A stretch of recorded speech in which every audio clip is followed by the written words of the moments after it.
Volumen número 2 de Paradigmas. Inclusión en el mundo. ¿Cómo se atiende la diversidad? ¿Qué entendemos por el término inclusión? En primer lugar, es muy importante tener en conocimiento el significado de la palabra inclusión, que según la UNESCO, la inclusión es un enfoque que responde positivamente a la diversidad de las personas y a las diferencias individuales, entendiendo que la diversidad no es un problema, sino una oportunidad para el enriquecimiento de la sociedad, a través de la activa participación en la vida familiar, en la educación, en el trabajo y en general en todos los procesos sociales, culturales y en las comunidades. Por lo tanto, podemos encontrar inclusión en diversos ámbitos de nuestras vidas, pero del que vamos a hablar más en profundidad es en el ámbito de la inclusión en la educación. La educación inclusiva nace desde la necesidad de poder hacer partícipe a todos y todas las y los estudiantes dentro del aula, sin importar sus diferencias y o dificultades, permitiendo de esta forma que se haga entrega de una educación de calidad e integral. El aceptar la diversidad dentro del aula nos hace salir de la zona de confort existente dentro de las salas de clases y de esta forma buscar otro tipo de metodologías a la hora de llevar a cabo una asignatura. ¿Qué nos dicen los autores? Según Mara Sapon-Chevin, profesora de educación inclusiva, las adaptaciones generadas originalmente para estudiantes marginados son asimismo beneficiosas para otros estudiantes. La educación inclusiva la podemos ver reflejada en distintas partes del mundo y en cada país tienen una forma particular de llevarse a cabo.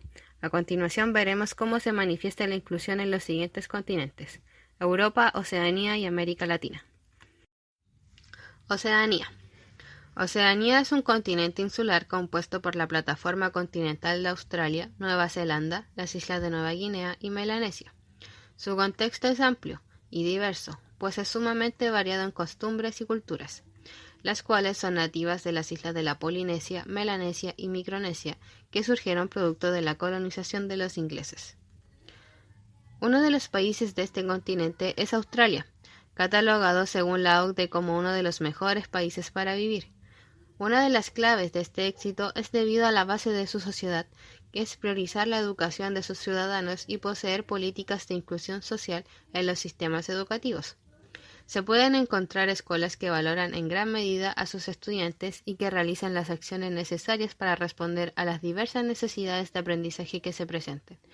Aún así, a pesar de esta inclusión y respeto por la diversidad, siguen existiendo escuelas con poca disposición a trabajar en ámbitos de la educación especial e incluir a personas en situación de discapacidad.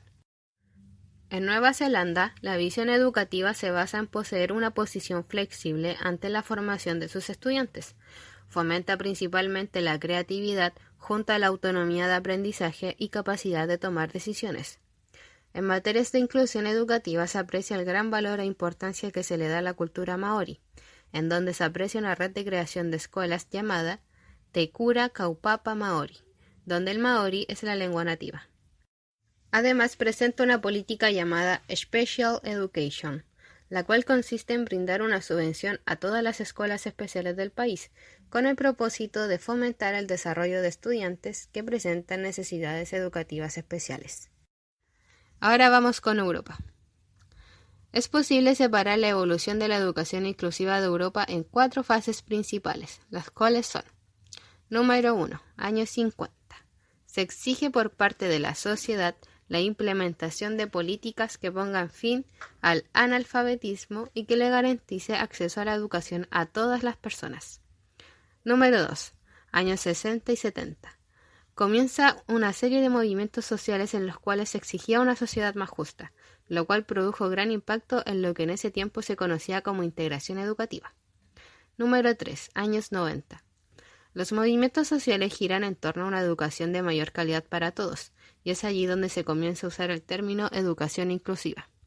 En el año 1996 se crea la Agencia Europea para las Necesidades Educativas Especiales y la Inclusión Educativa, AENEIE.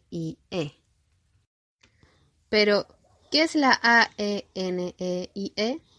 La Agencia Europea para las Necesidades Educativas Especiales y la Inclusión Educativa es una organización independiente que actúa como plataforma de colaboración entre sus 31 miembros en el campo de la educación inclusiva y las necesidades educativas especiales. Tiene como objetivo mejorar las políticas y las prácticas educativas para el alumnado con necesidades específicas de apoyo educativo. La fuente es Agencia Europea para las Necesidades Educativas Especiales y la Inclusión Educativa. Ahora bien, nuestro análisis de cómo se lleva a cabo la educación inclusiva en Europa se centrará en dos países específicamente, Chipre y Francia. Chipre fue uno de los últimos países en unirse a la agencia en el año 2005. En el año 1999 se fundamenta la práctica de la inclusión gracias a la creación de la Ley 113 de Educación y Capacitación de Niños con Necesidades Especiales, aunque antes esta ley del gobierno asumió la responsabilidad de proporcionar escuelas especiales para estudiantes entre 5 y 18 años. A través de los principios básicos de la Ley 113, el Estado se compromete a la detección temprana de niños con necesidades especiales a partir de los 3 años y proporciona todas las medidas necesarias en términos de adaptación, de plan de estudios, apoyo técnico y de personal para la educación efectiva de los niños en un entorno general. Es así como el Estado entrega servicios educativos especiales de carácter gratuito a estudiantes entre 3 y 18 años, aunque su educación se puede extender hasta los 21, los cuales son educados en escuelas públicas que son equipadas de manera adecuada de acuerdo con la Ley de Educación Especial. Sin embargo, los estudiantes que presentan alguna dificultad severa son educados en escuelas especiales, las cuales cuentan con el personal adecuado, como psicólogos, logopedas, fisioterapeutas, etc. Además, existe la posibilidad de que si algún estudiante con necesidades educativas especiales no puede asistir a la escuela por problemas de salud, la educación se le puede proporcionar en su hogar o incluso en el hospital. Todos los niveles educativos deben contar con educación especial, desde las instituciones preparatorias hasta las escuelas técnicas. En la educación superior, los estudiantes tienen la posibilidad de inscribirse en programas de apoyo, los cuales pueden ser de manera individual o en grupos, según las necesidades de cada uno. Los educadores especializados reciben su título luego de estudiar en unidades adscritas a las escuelas, o tras haber realizado sus estudios de maestros de secundaria y participar de una capacitación previa entregada por la Universidad de Chipre. Deben cooperar e interactuar con el maestro de clases del alumno para desarrollar y entregar un plan educativo individual para el alumno con necesidades educativas especiales. Ahora vamos con Francia. Este es uno de los países que se integró a la agencia el mismo año de su creación, en 1996. La Constitución francesa indica que el deber del Estado es proporcionar educación pública gratuita y no religiosa en todos los niveles. La ley de Francia está basada en la igualdad de derechos y oportunidades, de participación y ciudadanía de las personas con discapacidad. En Francia, la educación se imparte solamente en escuelas convencionales y si es necesario se les da asistencia de acuerdos específicos y ayuda de servicios de apoyo a los estudiantes con necesidades educativas especiales. Los niños y niñas franceses tienen el derecho de recibir educación desde los 6 hasta los 16 años. Previo a los 6 años, los niños o niñas pueden ingresar a una guardería o estructuras dedicadas a la primera infancia de manera convencional y, de ser necesario, pueden ir apoyados por un servicio médico educativo. Además, se le da la facilidad a los padres que, mediante un folleto escolar único, pueden seguir el proceso de aprendizaje de sus hijos o hijas en una escuela primaria y en la universidad. Los docentes que deseen impartir educación especial en un comienzo deben realizar su formación inicial de profesorado, el cual incluye una capacitación que enmarca una introducción a la educación inclusiva, para luego llegar a los niveles de maestría 1 y o 2, donde la capacitación se enfoca en 2 áreas, diversidad de estudiantes y trabajos en equipo. Para poder trabajar con las familias, los docentes deben pasar por otra formación pedagógica, didáctica y psicológica a nivel de maestría. Ahora vamos con América Latina. Posterior a la época de profundización del modelo neoliberal, se iniciaron en varios países del continente procesos que han sido caracterizados como nuevos populismos latinoamericanos o populismos radicales. De este modo, la región parecía caracterizarse por una nueva cultura democrática capaz de clausurar la alternancia entre la inclusión populista y la exclusión militar para dar lugar a democracias sostenibles en el tiempo, iniciando así una etapa propicia para la cultura del derecho, la libertad individual, la tolerancia y el pluralismo.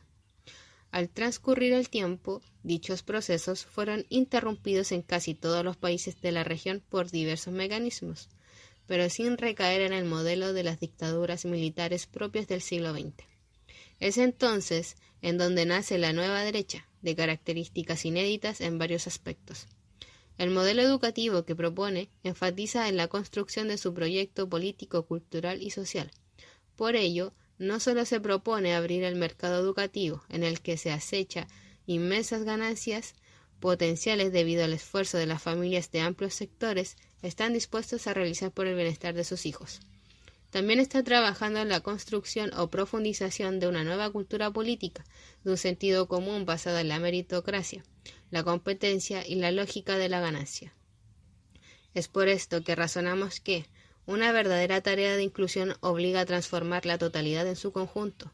No se puede sumar un elemento distinto a un conjunto sin que sufra modificaciones. De lo contrario, la inclusión puede estar escondiendo nuevas formas de subalternación. En ese sentido, una educación inclusiva recupera la tradición de la educación latinoamericana que, desde el siglo XIX, propone lógicas de igualdad radical. Ahora bien, para contrastar realidades tenemos que Perú es considerado uno de los países menos inclusivos del mundo. Si bien se han implementado diferentes reformas sociales y laborales, los avances realizados en los últimos años siguen sin grandes cambios. En el año 2017, de acuerdo a la ONU, el 77% de las personas que sufren de alguna discapacidad no participan del mercado laboral en Perú. En la década del 90 se desarrolló el proyecto de integración de niños con necesidades especiales a la escuela regular, con el asesoramiento de la UNESCO, incorporándose por primera vez los estudiantes con discapacidad a los colegios regulares.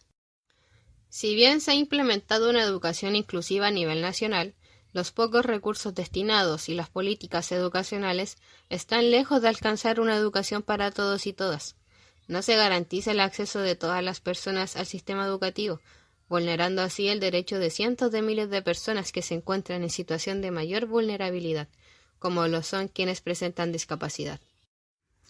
Por otra parte, Chile ha avanzado de manera significativa en materia de inclusión social y laboral, en donde se han implementado diferentes normativas que regulan la incorporación laboral de personas con algún grado de discapacidad al sistema laboral, siendo la Ley 21.015 de 2017, la cual contempla una reserva de empleos del 1% para personas con discapacidad o beneficiarias de la pensión de invalidez de cualquier régimen previsional, en organismos del Estado y empresas privadas que tengan 100 o más trabajadores o funcionarios.